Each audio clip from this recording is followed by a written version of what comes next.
WNBA continues to get the kind of attention they shouldn't want.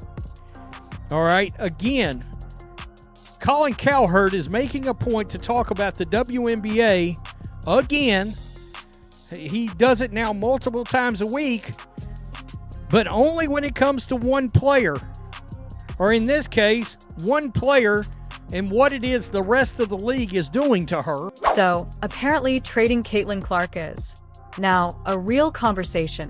And just when Indiana stop hyperventilating here, comes Colin Cowherd tossing gasoline on the rumor fire like it's his full-time job.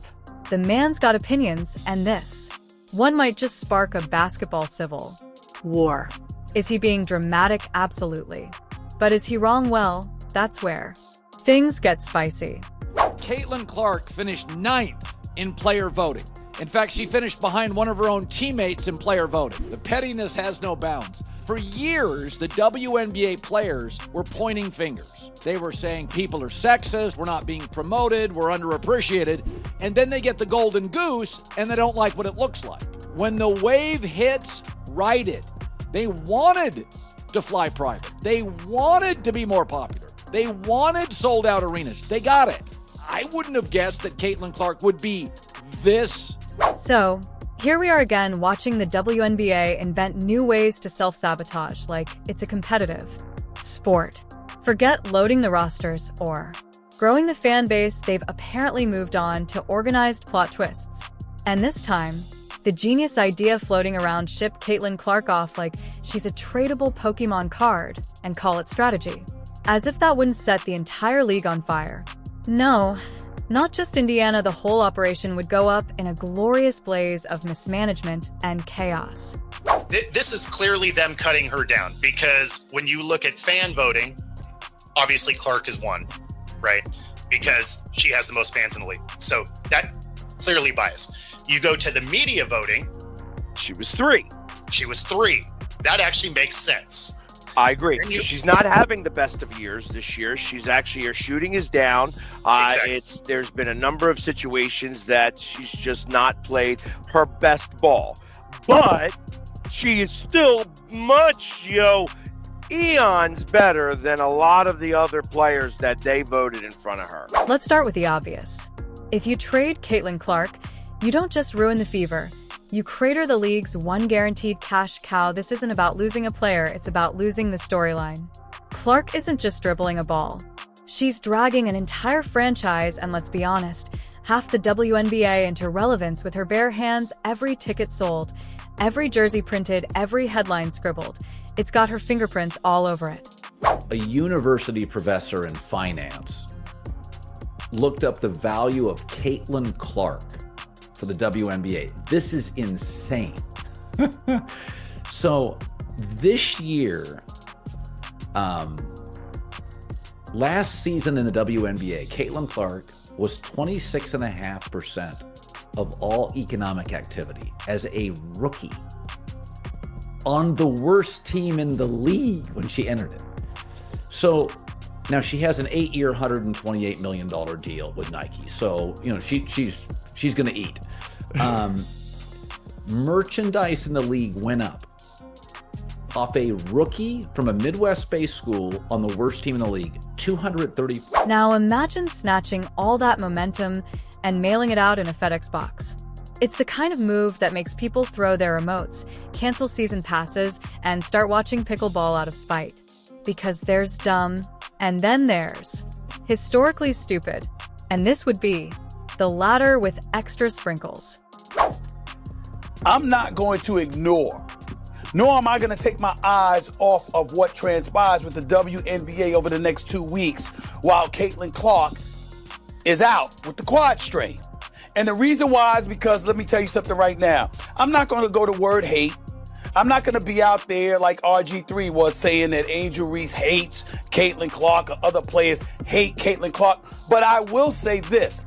I don't think it's specific about Caitlin Clark. I think it's what Caitlin Clark represents. See, it's no fault of Caitlin Clark. Caitlin Clark balls. She balled at Iowa in college. She's balled since she's been in the NBA. She She came into the league last year with no break whatsoever between the college game and the pro game and did her thing. But wait, it gets better. Not only are we entertaining trade rumors like the league has a surplus of stars to gamble with, but we've also got the coaching equivalent of a plot twist ripped from a soap opera. The same coach who once sat back while Clark got poked in the eye like it was part of the halftime show is now conveniently hired to be her boss. What's next? Bring in the trainer, who iced her ankles and put them in charge of conditioning. It's not even subtle. This isn't a coaching match. It's a setup. A coordinated performance dressed up in lanyards and clipboards, and the message is loud and clear. Silence the star, dim the spotlight, and pretend it's for the team. But we all see it. Clark didn't just get benched, she got politically sidelined, and the front office didn't just pick a coach, they picked the coach, the one with a suspiciously familiar resume of selective justice and passive-aggressive bench rotations now.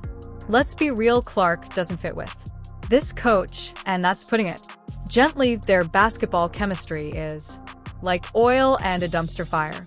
The system isn't built around her, it's actively rejecting her. This isn't a clash of styles, it's a cold war in sneakers, and the fallout is visible every time she's yanked from the game, while a random benchwarmer logs minutes like it's charity work. Caitlin Clark had another, whatever you want to call it, confrontation in a WNBA game. Like, why is this happening? The Caitlin Clark phenomenon is one that I got wrong. I never really thought that Caitlin Clark would make the difference that she has in college basketball or in the WNBA. What other sports analogies are out there that are in any way similar to the impact that one individual has had on a larger sporting universe? Tiger was. And why would a league that's finally got eyeballs glued to the screen start pulling this stunt? Simple control. Control the narrative, control the star, keep the fans just entertained enough, but not too empowered. The last thing they want is a player with actual leverage that's dangerous, that's disruptive, that's unbenchable. So what do you do when you can't stop the momentum? You hire someone who can. You put a polite smile on the hit job and call it player development, except the only thing developing is a bad reputation and an angsty fan base with receipts. This coach didn't just get hired, she got positioned, and if the conspiracy vibes feel strong, it's because they're practically slapping you in the face. And don't let anyone gaslight you into thinking this is some normal rebuild timeline. No, this isn't just rookie growth. Clark's not in a growth spurt. She's in timeout like a toddler who dared to color outside the lines, because make no mistake, this isn't about basketball. This is personal, strategic, and very, very political. And here's the kicker, everyone's acting like this coach is just playing it safe. Like there's some grand plan, but safe would mean using the best scorer you've got, not duct taping her talent and hoping fans won't notice. She doesn't always get the consistent great star whistle. I think they're still kind of figuring out how to officiate her. Right? Like when I've said this for years when I covered Shaq and went to Shaq got fouled more than anybody I've ever seen. I mean, it was insane. People bounced off Shaq. Jokic complains constantly, like people are bouncing off me. She doesn't quite get as favorable a whistle as you think. So I think neither does Steph too. That's the funny part. This isn't chess.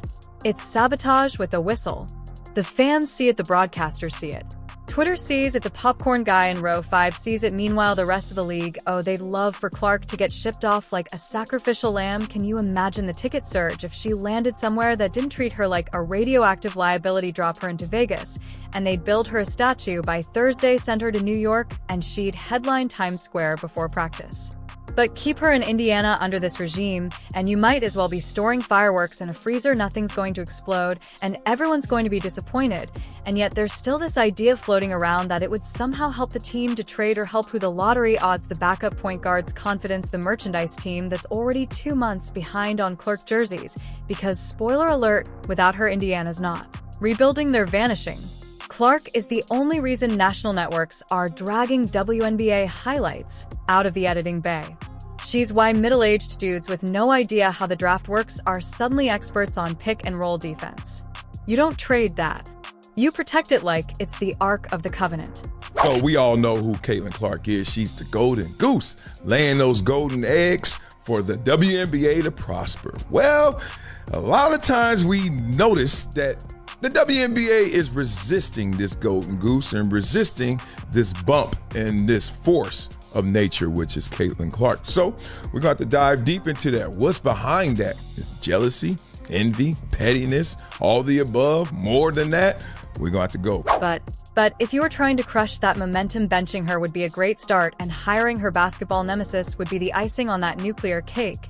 You just have to make sure it looked professional, lots of press conferences, plenty of buzzwords like versatility and system fit, keep the optics clean while the sabotage runs deep. It's actually impressive how calculated it all seems, like someone in a suit sat down and said, let's hire the only person in the league who could possibly make Caitlin Clark look replaceable, because that's the mission. Break the hype, flatten the curve, restore the old hierarchy, and if a few games get lost in the process, at collateral damage. So let's not pretend this is about patience or rookie mistakes. This is about power. Power the league doesn't want concentrated in one player. Power the front office doesn't want walking into press rooms and owning headlines. Power that threatens the status quo with every nook, pass, and step back. 3 The league could have embraced it. They could have ridden the wave and let the magic happen. But instead they built a dam and hired a lifeguard to stand there with a clipboard pretending there's no water behind it. Trading her wouldn't just be an error. It would be a declaration, a loud, flaming middle finger to progress fans and the very future of the league. And guess what? People wouldn't just tune out, they'd walk away, because it turns out watching greatness get mismanaged like a clearance sale isn't very entertaining. Oh, it's the last part of it, the players vote, that I take some exception to. And I'm not a big Caitlin Clark fan. Like, I don't care either way, but they vote her 9. And why I find that absolutely hilarious is you can say she's 9 if you want, but you don't treat her like she's 9. Because when she was here in town, they were picking her up 3/4 court the entire game, and they had her double teamed the entire game. Now, is your shooting efficiency going to go down? So, go ahead, keep benching her, keep justifying it with vague coach speak and recycled nonsense about team development, but don't be shocked when the fans stop showing up, when the ratings dip, and when the star you tried to muzzle walks right out the front door with her fan base in tow. And if that happens, don't blame the fans. Don't blame the media, don't even blame Caitlin Clark. Just look at the front office, the coach with the vendetta, and the league that let it all happen, and say, congratulations, you played yourself. And just when you thought the league couldn't make it more obvious, they've turned the full circus spotlight onto Caitlin Clark with the subtlety of a bulldozer in a glass shop. At this point, it's not even conspiracy, it's choreography. The commissioner, the coach, and every suit in the building seemed to be in on the same Broadway production, how to humble a star player in 10 games or less. Poor Cece. She just wanted to hoop, sign a few autographs, and bring some dignity back to Indiana. Instead, she's been dropped into the middle of an industrial-sized sabotage plot, dressed up as culture building. You can practically hear the theme music playing in the background every time she's subbed out for someone averaging 2 points and a nosebleed. He sees crime being too good, too fast, and too popular. That's the felony. She walked into the league with the audacity to be beloved nationwide, and now the powers that be are treating her like she walked in carrying a baseball bat instead of a jump shot. Colin Clark was number 1 among fans, number 3 among media. What do you think she was among players? Dead last. not last. Not last, no. But Barely made it to the top 10. So she was 1, 3, and 9. Dick Vitale went off on a whole rant. It is pure jealousy. Someday these players will realize what she has done for them. They now have chartered planes, increase in salaries, sold out crowds, improved TV ratings. Stop being jealous haters on Caitlin. This isn't basketball anymore, it's punishment with a scoreboard. And look, Cece isn't out here throwing tantrums or stirring up drama. She's not posting cryptic tweets or refusing to practice. She's just a tall, wholesome, jump-shooting slice of Midwest goodness trying to survive in a league that treats likability like a virus. Meanwhile, the W is looking more like a manipulative, backstabbing corporate Game of Thrones episode. They're smiling in press conferences and swinging daggers behind the curtain. Let's not kid ourselves, the coach didn't just happen to land this gig. The same coach who previously showed less sympathy for Clark than a DMV employee during lunch break now suddenly gets promoted to mentor. Really? We're supposed to believe that? That's like hiring a cat to babysit the family hamster. Everyone knows how that ends. And while they serve up these press sound bites about team first and developing identity, the real identity forming here is a passive, aggressive vendetta against Clark's spotlight. They don't want her leading. They want her diluted, not front and center, but somewhere in the back row holding the Gatorade while someone else takes initiative. There's this new culture brewing, and let's just say it doesn't include any statues of CC outside the arena. This isn't about team chemistry. It's about control, about shrinking her presence just enough so that the league doesn't feel like it revolves around one player, even though it very clearly does. Now let's look at the viewership, right? So I'm looking at here. So before the WNBA, before Caitlin arrived, the WNBA averaged around 300,000 to 400,000 viewers per game on national television, right? 300,000 to 400,000 viewership, right?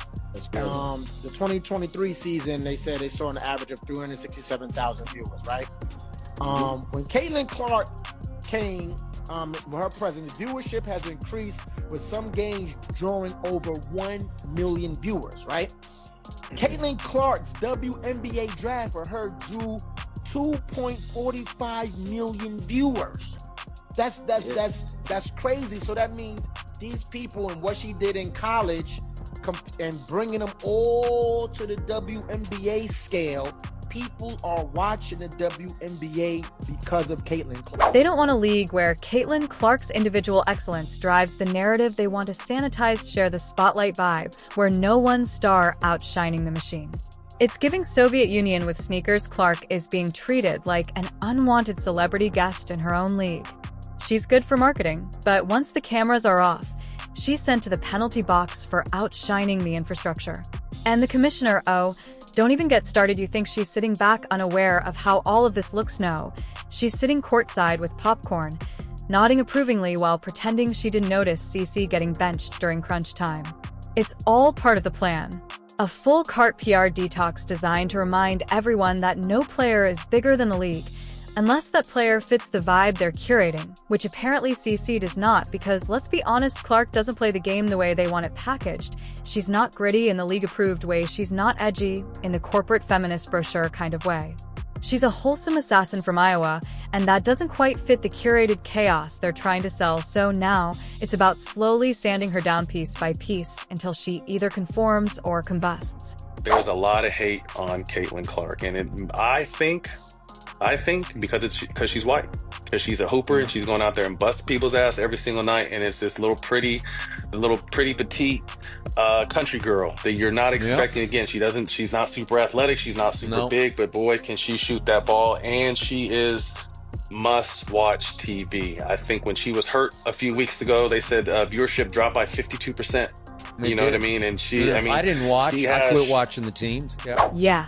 What we're watching isn't a culture shift, it's a character assassination with soft lighting, a slow, intentional erosion of her presence, the new blueprint. No more glorifying individual greatness, no more letting one rookie carry the ratings, no more building empires around viral three-pointers and jersey sales. Now it's about team unity and shared narratives. In other words, strip down the star until she fits the mold, or at least doesn't threaten to break it.